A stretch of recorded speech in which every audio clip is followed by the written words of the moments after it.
Bienvenue dans le podcast Les Voix de l'intuition, le podcast pour un dialogue de cœur à cœur, d'âme à âme, où l'énergie de vie d'amour n'a pas de frontières. Une plateforme d'échange avec de nombreux témoignages pour te faire découvrir comment ta vie se transforme et devient plus joyeuse lorsque tu choisis de suivre la voix de ton cœur. Hello Marie-Noël. On avait fait déjà une visio il y a 4 ans où tu témoignais de ton changement, de ta transformation et depuis tu as fait encore un très beau chemin dont tu vas nous parler. Tu as suivi des ateliers d'écriture avec moi, tu as reçu les messages et ça a transformé ta vie. Alors raconte-nous tout ce que tu as créé de beau depuis. Bon, déjà, merci de m'accueillir dans cet espace. Donc, il y a 4 ans, j'ai lancé mon activité que j'ai nommée Les mots du cœur. Donc, tout a démarré en canalisant des messages, donc en faisant du channeling, où là, j'utilisais un petit peu la méthode d'écriture intuitive. Euh, je recevais en fait les messages et je les mettais par écrit. C'était le plus facile pour moi pour transmettre les messages. Et tout s'est fait en fait naturellement parce que j'ai jamais vraiment choisi de faire ça. C'est plus la vie qui m'a amenée à faire ça et c'était très instinctif. Et puis, quand on suit cette voie, quand on fait ce que notre cœur nous appelle de faire, les choses sont assez fluides et ça ouvre plein de portes. Donc de là, tout s'est développé. Il y a eu des demandes. Ça a grandi assez vite. J'avoue que j'ai eu parfois de la peine à suivre parce que très vite après, j'ai commencé à faire des soins. Mais là encore, je l'ai toujours fait pour moi avant. Et ensuite, en fait, j'ai réalisé que je pouvais le faire pour les autres. Et donc tout s'est fait un petit peu naïvement. Je réfléchissais pas trop avec ma tête. En fait, j'allais vraiment avec le cœur et je pense que c'est ça qui a fait que les choses se sont bien mises en place. Donc, il y a eu les soins ensuite que j'avais nommés les soins avec les médecins du ciel, même si j'aime pas trop poser des étiquettes parce que finalement, c'est très propre à ma personne. Donc, il y a eu ces soins et puis en fait, très vite, j'ai eu envie de de partager, mais à un groupe. Et puis, il y a des choses qui me faisaient profondément du bien et qui m'aidaient justement à me reconnecter à mon intérieur, à mon cœur. Et j'avais envie en fait de pouvoir regrouper ces choses-là et de faire quelque chose un petit peu à ma manière. J'avais la sensation que ça n'existait pas encore. Peut-être que ça existait, j'en sais rien, mais l'idée est vraiment née de, de moi.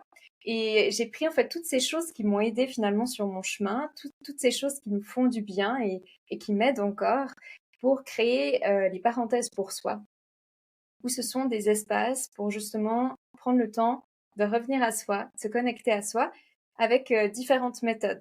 Donc, il y a de la méditation guidée, il y a des soins collectifs, il y a de la danse, du mouvement en conscience, il y a des fois du chant, des chants de mantra, enfin, il peut y avoir plein de choses, des exercices aussi pour réguler le système nerveux. Mais voilà, quand j'ai commencé, je savais pas trop ce que j'allais faire. Je sentais juste que je devais le faire. Et puis, ça a ouvert une grande porte. Et puis, petit à petit, j'avance sur mon chemin. Les choses évoluent et ces sessions collectives ont pris de plus en plus de place. Je voyais aussi l'impact que ça avait. Et là, j'ai tout d'un coup eu envie de voir un petit peu plus grand parce que ces sessions, elles durent 2 heures, mais je trouvais que c'était toujours trop court. Alors, Hmm. après, j'avais envie de réunir une autre passion qui est le voyage, qui est une passion qui me fait vibrer depuis tout le temps. C'est aussi là où moi, je me retrouve personnellement quand je voyage. Et du coup, j'avais envie de pouvoir combiner les deux en proposant du coup des retraites. Donc, comme un voyage au cœur de soi, mais avec tout le package. En trouvant des beaux lieux, des belles adresses et qu'il y ait tout l'environnement pour sortir de son quotidien et se permettre de se retrouver soi. Donc voilà un petit peu le chemin où il y a plein de choses qui se sont ajoutées et ça évolue encore. Maintenant, Eh oui. la danse intuitive, pardon, prend toujours un petit peu plus de place. Et voilà, je me laisse aller dans le courant. C'est pas toujours simple. Il y a des hauts et des bas comme pour tout. Et Mhm. en fait, mon activité grandit avec moi. Je pense que chacune des expériences que je vis fait que bah, me permet aussi après de transmettre de manière différente ou me donne envie de faire les choses différemment parce que j'apprends en même temps que tout le monde. Tu es d'accord avec cette idée que cet état de quand on se connecte à son intuition, finalement, il suffit de la suivre pour aller vraiment là, toujours plus de création et de créativité dans sa vie. On se rapproche toujours plus de qui on est véritablement. Tu es d'accord avec ça? Et oui, ça demande du courage et parfois on sent déjà avant qu'il y a des choses qui vont se passer, on sent déjà avant ce qu'on veut, mais juste le temps qu'on intègre et qu'on se sente complètement prêt à faire le pas, ben, il y a Oui. toujours des fois des petits temps. Mais oui, moi je peux que encourager n'importe qui à suivre justement leur instinct, leur voix du cœur, leur intuition. Et ce sera toujours juste, même si ça demande des sorties de zone de Mhm. confort, même si parfois ça vient un petit peu tout déconstruire, notre sphère, où on est, ça nous demande des changements. Mais c'est toujours pour le mieux et c'est que des apprentissages. Et parfois, ce qui est difficile en fait, c'est que en tant qu'être humain, on aime être rassuré et on aime savoir où on va. Sauf qu'en Ouais, fait, il y a tout qui est inconnu. Mais dans notre c'est ça. quotidien, ça nous rassure parce que c'est nos routines. Mais en réalité, elle peut aussi changer du jour au lendemain. En réalité, on ne sait pas ce qui se passe demain. Mais c'est juste qu'on a une petite idée un peu plus précise que si on fait quelque chose de complètement différent.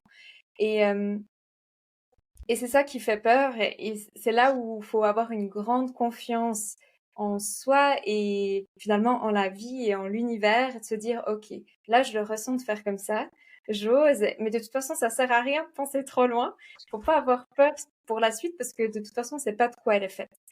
Mais plus vous allez faire des choses, plus on va faire des choses qui nous font vibrer, qui finalement alimentent cette lumière, ce feu en nous, ben plus ce sera juste et plus on va aller sur un chemin où on se sent de plus en plus soi et plus proche de soi en fait. Est-ce que tu peux dire qu'est-ce que tu as dû traverser comme plus grande peur pour oser? Tu pourrais partager une peur qui était vraiment importante pour toi, que tu as transcendée pour aller sur ce chemin? Oula, ben, il y en a plein. C'est ça à différents moments de ma vie, à différentes étapes. Je pense la toute première en me lançant, pour moi, il y avait une peur du regard des autres. Oui, Qu'est-ce que les autres ont pensé en faisant ce... Parce que tout d'un coup, je m'affirmais avec mes messages guidés ben qui, oui, au début, j'avais de la peine à assumer complètement parce que je me disais, ah, mais les gens, ils vont trouver bateau. Et puis, ben voilà, les personnes cartésiennes, qu'est-ce qu'elles vont penser de ça? Euh, c'est donc, ça. il y avait peut-être une première étape où c'était la peur du jugement des autres, mais j'ai travaillé là-dessus. Puis après, ben, en fait, ça fait du bien de Mmh. s'affirmer en tant que soi et c'est assez chouette le retour. Il y avait toute la question de la légitimité au début. C'est Ensuite, lié. la peur, ouais, Ouais.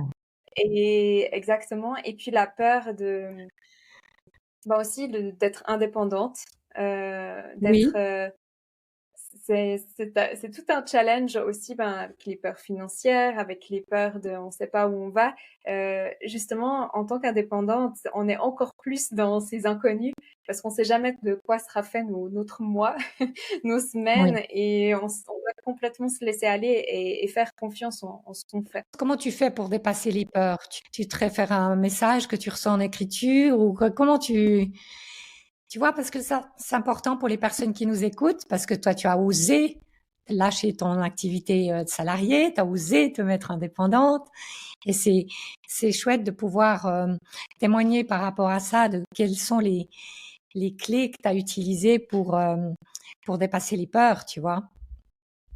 Moi, ce qui m'aide, alors déjà, on a ces petites voix, c'est souvent se dire, bon, ok, on sent quelque chose qu'on a envie, mais en même temps, il y a le oui mais qui est souvent dicté par notre mental, nos peurs, enfin tout ça. C'est pas mal, hein, c'est normal. Et puis je pense que ça nous aide aussi parfois. Il faut pas voir avec de mauvais yeux ce mental, mais parfois c'est justement faire la part des choses. Parce que lui, le mental, il se base sur le passé, sur ce qu'il connaît, et puis du coup, il a peur de ce qu'il ne connaît pas. Donc c'est juste, dès qu'il y a un oui mais, se dire, ok, est-ce que c'est un oui mais rationnel ou c'est un oui mais de ma tête qui active certaines peurs? Et puis ensuite, moi, ce que je fais beaucoup, je prends toujours un peu de temps chaque jour pour me reconnecter à moi, disons, pour me retrouver un petit peu en silence.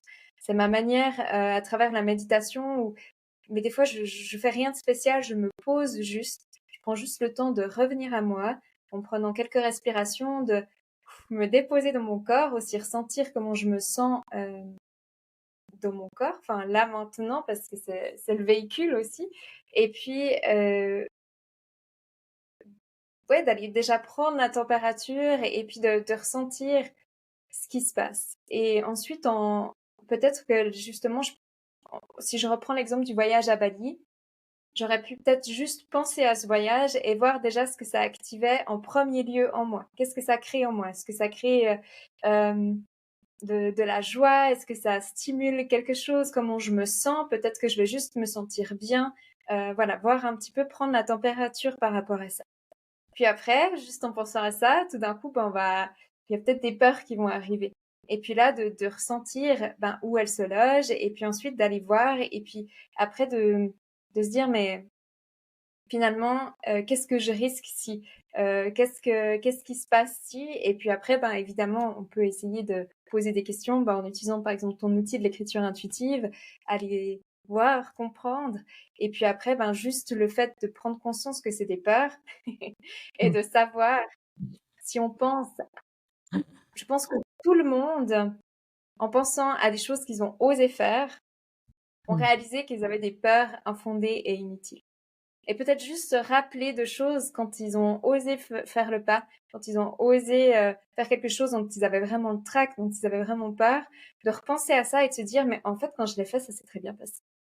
Et puis après, c'est le courage, c'est de prendre, comme des fois, on ressent qu'on doit, par exemple, je, je prends peut-être un exemple sur le relationnel.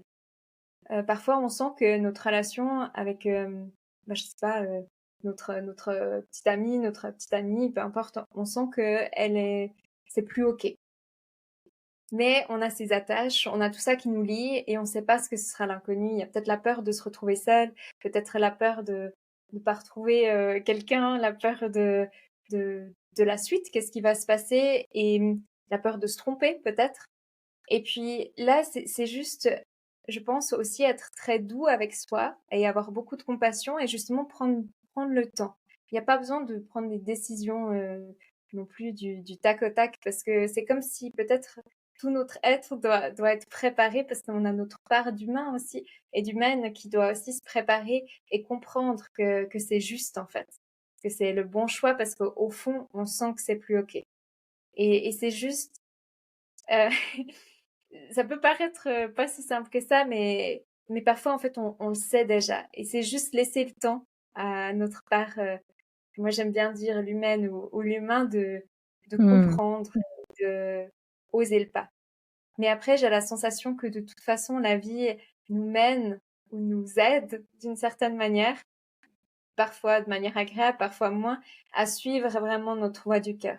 Parce qu'au bout d'un moment, on voit que ça va plus, enfin, on voit que ça vibre plus, on voit qu'on se perd un peu et qu'on est un peu éloigné de qui on est, et que finalement, on va de toute façon arriver à ces choix d'une manière ou d'une autre. Mais clairement que si on s'écoute plus, si on prend de plus en plus de Oui, temps pour soi, si on se retrouve, si justement on fait de l'écriture intuitive ou tout autre, si on fait toutes ces choses sortes qui nous d'outils connectent d'ailleurs, à oui. soi, on Hmm. arrive plus ouais, à guider de manière plus juste, puis de manière plus... peut-être aussi avec une plus grande sagesse et avec plus de confiance. Et puis tu as quand même la joie qui te guide aussi à un moment donné. Quand tu transcendes une peur, il y a plus de joie qui s'exprime aussi. Donc ça, Oui, aussi. oui, oui. Et après, dans Hmm. les choix qui sont peut-être plus compliqués, alors oui, ça va demander une sortie de zone de confort. Ce sera peut-être pas agréable au début, mais en fait, très vite après, les choses, elles se mettent en place. Et ce qui est chouette, c'est que ce qui est juste pour nous est toujours juste, en fait, pour tout ce qui nous entoure. C'est pour ça, des fois, ça demande beaucoup de courage d'oser, mais c'est toujours juste. Faut pas se C'est toujours tromper. juste, hein. Comment a réagi ton entourage au début quand tu as fait ce choix de quitter ton travail, de te mettre indépendante? Est-ce que tu as eu le soutien de ton entourage et puis est-ce que tu as perdu des amis, gagné d'autres amis? Comment ça s'est passé pour toi? Alors, oui, j'ai eu le soutien de ma famille. Ma Ouais, famille euh, est très ouverte, même si pour certains ou certaines, ça leur parlait peut-être pas tout de suite. Euh, voilà, ils m'ont toujours soutenue. En tout cas, mes parents, j'ai de la tes chance parce parents. que pour eux, Mmh. c'est important qu'on fasse quelque chose qui vibre. Et je crois que ils m'ont toujours soutenue, moi et mes frères et sœurs, dans ce sens-là, quoi qu'on fasse, sans jugement. Et puis, je crois qu'ils ont vu, en fait, ben, tout d'un coup, la joie que ça créait, et puis finalement, comme ça s'est mis en place. Donc, j'ai eu beaucoup de soutien de leur part, et encore aujourd'hui. Donc, j'en suis très reconnaissante, et je crois qu'ils sont plutôt fiers de ce Ouais, que je fais, et impressionnés, donc c'est cool. Et bien puis, sûr. ma famille, mes proches, ben, ils ont, enfin, je me suis pas trop posé de questions. Après, clairement, mon entourage, mais il y a eu des changements parce que Oui, moi-même, j'ai évolué. Moi-même, je me suis un petit peu plus rapprochée de moi. Donc, il y a des choses qui étaient plus forcément en phase avec moi. Et de toute façon, en fait, ça s'est fait de manière très naturelle. Et puis, il y a des oui, personnes, ben, peut-être tout d'un coup, ça s'est éloigné naturellement. Et ça s'est fait comme ça, mais j'ai aussi rencontré d'autres personnes. c'est Et ça, il bien y a eu sûr. enfin, voilà, d'autres belles rencontres. Et puis finalement, maintenant, c'est juste des choses qui sont encore plus en phase avec moi. Donc voilà. Mais en réalité, je sens que j'ai été plutôt soutenue. Et puis finalement, les personnes qui peut-être portaient un jugement négatif, ça leur appartient. Et puis tant qu'ils me laissent faire ce que je fais, voilà. Et si tout d'un coup ils me permettent pas de faire ce que je fais, ben je pense que c'est pas une amitié ou une relation saine. Donc voilà. Voilà, oui, c'est ça. On peut avoir des amis qui s'éloignent et d'autres qui se rapprochent et d'autres, des nouveaux qui arrivent, hein, forcément. Mhm. Que ça soit aligné avec nous. Hmm. Le nom de ton, où est-ce qu'on peut te retrouver? Alors Le nom de ton maintenant, site? Hein. c'était les mots du cœur. Donc sur Instagram, je suis assez active sur Instagram où je partage parfois des messages. Je canalise les messages du mois aussi. Euh, donc ça, c'est sur Instagram, c'est les mots du cœur. Donc les mots MOTS et Oui, puis du cœur. oui. Et puis sinon, euh, justement, j'ai fait tout un travail de légitimité. Maintenant, on me retrouve sur www.marienoël.ch. J'ai arrêté de me cacher derrière les mots du cœur. Donc maintenant, c'est moi. Hmm. Et puis donc là, il y a des sessions collectives donc en présentiel, mais il y a aussi des choses qui se passent à distance. Donc pour les Oui, personnes qui sont en France, c'est aussi possible. oui, c'est Typiquement, juste. Mhm. je donne chaque mois un soin bain d'amour collectif à distance, où là, il n'y a même pas besoin de connexion Internet, c'est juste qu'on se connecte à une heure, et c'est là qu'on voit que l'énergie n'a pas de frontières, c'est Ah, assez fou. Et puis ça, c'est au bon cœur, donc c'est prix libre. Et enfin voilà, il y a différentes choses à distance. Et puis aussi, je continue, comme tout a commencé, la canalisation de messages. Ça, j'appelle ça des petits mots doux du cœur.